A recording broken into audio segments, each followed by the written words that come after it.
Hey everybody, and welcome to Q&A Wednesday, where I answer the questions that are common right now in the health and fitness industry, well, world, whatever. And of course, right now I like to talk about just how to be healthy, because of course, I personally believe that health is a lifestyle. So we're going to talk, I got to tell you, I came down to two topics today. I really wanted to talk about how to avoid becoming diabetic, but I figured that would probably be a little too geeky for you. So we're going to talk about how to burn fat. And I find this is a really interesting topic only because a lot of people have a real big misconception that fat burning is thermogenic. Like, period. Like, it's a whole calories in, calories out, and that is really not honestly how it works. So we are going to talk a little bit about how to do that and what things you might be doing that are kind of thwarting your process there. So anyway, please, if you have comments or questions, pop up here because of course I'll read them off and talk about them. Hopefully I won't get too off topic, but you know, I'm outside again today. It is still super warm. It's supposed to cool off just a little bit. I'm pretty excited about that. But you know, I'd rather be outside. So we're going to do this from here. But don't worry if you missed part of this. I actually finish them, post them when I'm finished. I also upload them to my YouTube channel. You can go back and see weeks and weeks and weeks worth of other topics. And I've talked about this before, but of course, you know, when I do it again, I usually know something more, which is what I love about what I do, because I'm always learning. Like, I'm the biggest geek I know. You know, I'm the one that listens to podcasts when I lift. You know, don't worry. It's, of course, always from a verified, you know, expert. One of my favorites, I'm not going to lie, if you get a chance and you want to listen to his stuff, Dr. Mark Hyman, who is a functional specialist, integrative. He really believes that food is not only, well, food is medicine. It can cause disease, but it can also cure. So, yeah, he's a really good one. It's the Doctor's Pharmacy, F-A-R-M, and he's consistently talking about food and how it makes a difference. And he really talks about all the misconceptions within the nutrition world and the science, and how it's really kind of blatant that a lot of it is incorrect, and he corrects that for you. So I post a lot to my Facebook page. You can always go down and see what I'm thinking and where I'm getting stuff. But he's a really, really good one to follow. So, all right, let's talk a little bit about how to burn fat, because, like I said, sometimes people think, well, you know, if I'm only eating 1,800 calories a day, but I'm burning 2,400 calories a day, then I should lose a certain amount of weight every week. And that's really not how it works, because you don't work off of just thermogenic. It's more about metabolism and hormones. So we're going to talk a little bit about the 3 things that your body cannot burn fat in the presence of. If you've listened to any of my stuff before, you probably already know this before I speak about it. But there's an art to this, right? You know, like I said, a lot of people put a lot of energy into it. They exercise incessantly, do a lot of cardio, and then they can't figure out why they're not burning fat. So keep that in mind. Now, really quickly, I want to talk about the difference between losing weight and burning fat, because it is different. The focus is different. Like, if you think about getting on the scale and you're solely focused on losing weight, the unfortunate thing is you don't know where that weight's coming off from, right? Because it doesn't necessarily tell you. That could be coming from muscle loss, which is a travesty, because of course, muscle is a natural fat burner. It actually raises your overall metabolism when you have a decent amount of muscle mass. Plus, muscle is what gives you shape. Like, I find it really interesting when I get women in and they're like, well, I want to tone up, but I don't want to build any muscle. And I'm going, like, fat has no shape, honey. So that's not really how it works. And most women don't understand that, dude, there's some serious things that have to happen for them to get bulky. That's not the way it works. But again, we have that misconception that, well, if I lose weight, that's the right direction. But unfortunately, it's not that we want to lose weight. We want to lose fat. And so we have to be careful what that scale says, because a lot of times, especially when you first get started on a specific health goal, you may lose water. And I know you've probably heard that before, but if you think about it, when you eat less carbs and you don't boost your insulin all the time, your body holds less water. So anyone who's ever like done the keto diet and you're told to drink an incredible amount of water, there's a purpose for that. When you don't eat more carbs, you're not spiking insulin, you don't hold as much water, and you need to replace that water pretty frequently and pretty quickly. So again, it's really about knowing how your body works biologically and working with it instead of against it. So number 1, you cannot burn fat in the presence of insulin. So if you are eating especially simple sugars and processed foods, bread's one of the worst, because you know the bleached enriched white flour basically turns to glucose in your system instantly. And I find it really interesting. People say, well, I don't have a sweet tooth. I don't eat a lot of simple sugars. I'm like, do you eat bread? How about chips? You know, people are like, well, that's not a sweet. And I'm like, no, it's not, but it does turn to glucose in your body immediately. I think the other thing too is we think, well, if it's a healthy version of sugar, like fruit, which yes, there's a little bit of difference there, but things like pure maple syrup or organic coconut sugar, or it's still sugar, and although it doesn't have all those additives and gook attached to it, your body still treats it the same, and you spike insulin. Now, if you listen long enough to qualified people that know what they're talking about nutrition, you're going to know that insulin is the fat storage hormone. And so when your insulin is up, it actually locks fat in your fat cells. So the fat that's already there is going to stay there. It can't burn it. So if you eat a good portion of your food of your nutrition as carbohydrates, so do I, George. I have a sweet tooth too, but there's ways around that. So remind me and I'll tell you about that. But not only can your body not burn fat, it will store any excess sugars or glucose in your system as triglycerides or fat. So what I mean by that is your body can handle a certain amount of glucose. It burns some as energy. Actually, your body prefers to burn glucose as energy. The problem is if it's burning glucose or sugar or carbohydrates, it's not burning fat. It can't do both at the same time. So whatever it doesn't burn, the next thing it's going to do is it's going to store it in other parts of your body, such as your muscle. It's going to store it as glycogen. The deal is that at some point, those muscles are full, like the storage is full, it has to deal with the rest of it, right? It can't hang around in your bloodstream or it starts to cause toxic effects, such things as neurological issues.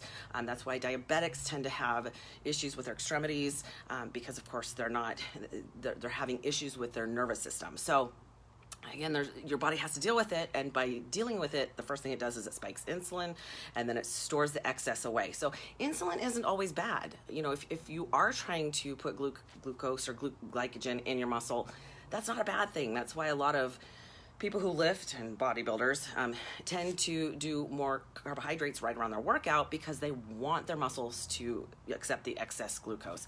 The problem is most of us eat way more glucose and carbohydrates in general than we really should. So, you know, anytime that you find that you are eating a lot more carbohydrates, like 50, 60% of carbohydrates as your diet, that's a problem, especially if you have type 2 diabetes running in your family, because part of that is genetic, but it's also environmental. It really depends on your lifestyle and what you do about it. So case in point, I do know that type 2 diabetes runs in my family. One of the biggest reasons I chose to get healthy because I watched my mother and my grandmother deal with it, and it's not something that I particularly want to deal with, and it's completely preventable. Type 1's different, so don't be thinking that I'm talking about the same thing. Type 2 is why they called it adult onset diabetes.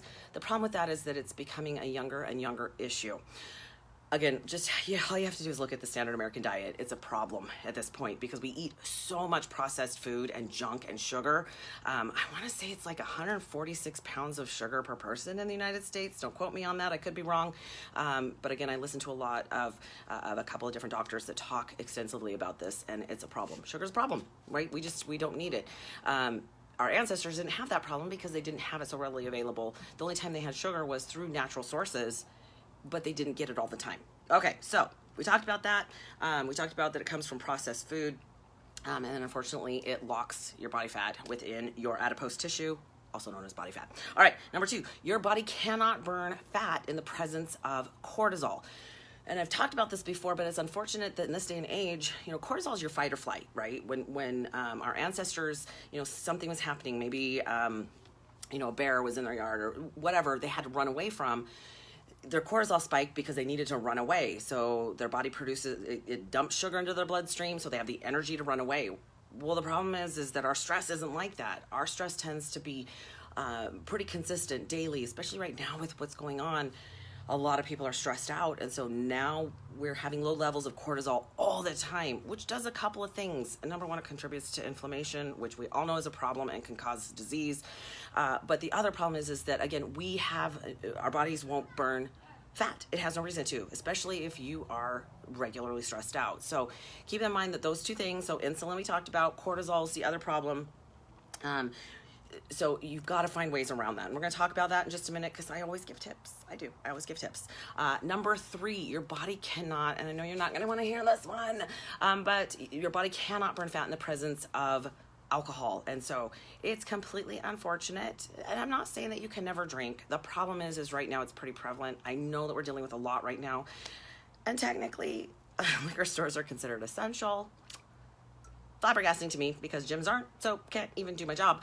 But there's a problem with that. You know, there's got to be a way around that, finding other coping skills. But just realize that your body has to deal with the alcohol first. So it's not with consistent excessive drinking. Yes, we've got things like fatty liver disease. But the problem is that even if you're just drinking a little bit every night, your body it can't burn fat because the metabolism has to deal with the alcohol first.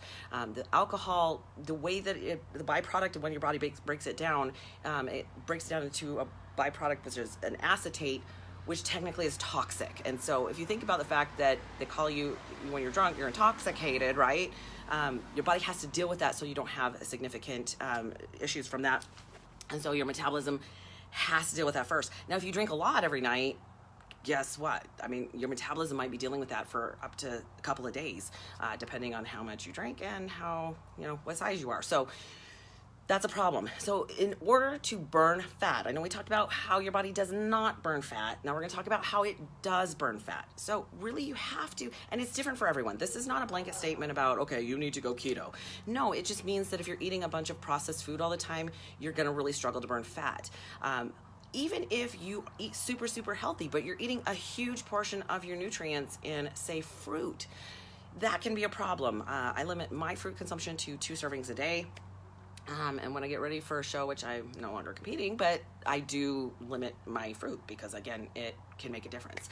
So keep that in mind, that it really comes down to what you eat, and technically a little bit about how and when, topic for another day. But just keep in mind that if you're eating a lot of processed food, a lot of junk food, you are going to struggle. Your body can't do both at the same time. You can't burn fat if you're eating junk. That's not going to happen. So I get it. I'm not saying you can never eat it, but if it's a serious, normal part of your food intake, you're going to struggle to burn fat, right? Because your body doesn't know what to do with it. It's the whole empty calories. It's not providing you any nutrients. It's processed, so it breaks down super fast in your system. The glucose does, and your body has to deal with it. So that's what's happening to that. Okay, tips. Number 1, believe it or not, is not exercise. My first tip in burning fat is get adequate sleep.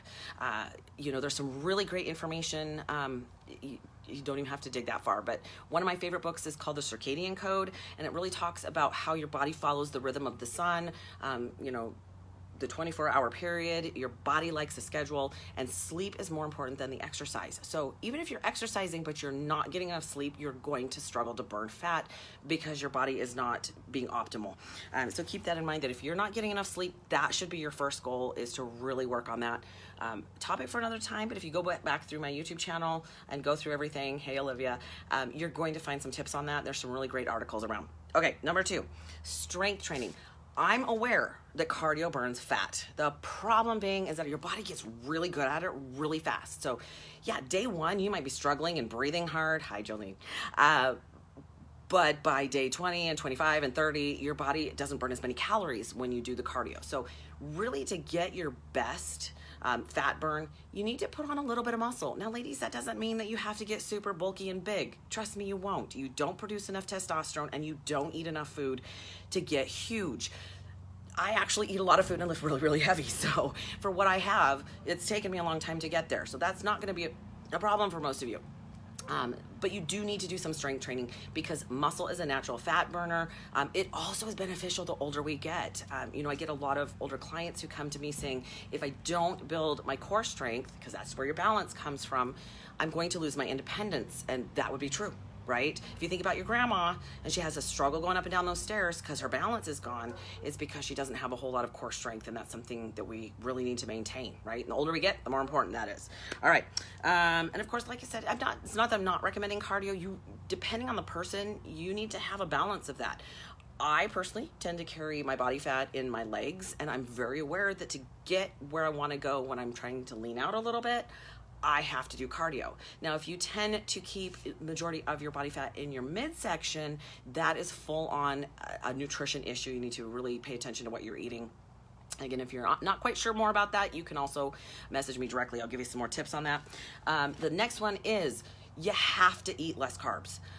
If you're eating, like I said, if you're eating a lot of processed sugars, a lot of added sugars in general, but just if you're eating too many carbs, your body can't burn fat. Remember, we just talked about that in the presence of insulin, your body can't burn fat. So also the quality of the carbohydrate matters. There's a huge difference between an apple and a Pop-Tart. They're both simple sugars, but the apple has a lot of nutrients involved, including fiber, that prevent the sugars from reaching your bloodstream all at once like Pop-Tart does. So that makes a big difference as well.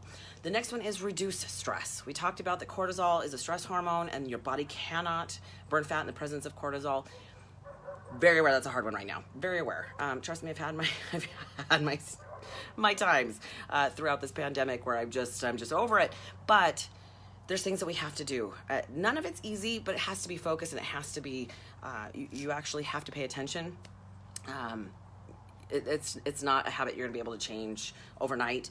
It's gonna take some time. So whether that's meditation, whether that's taking a break, for me, honestly, it's making sure I take days off work because I tend to work all around, like, all the time if I'm allowed.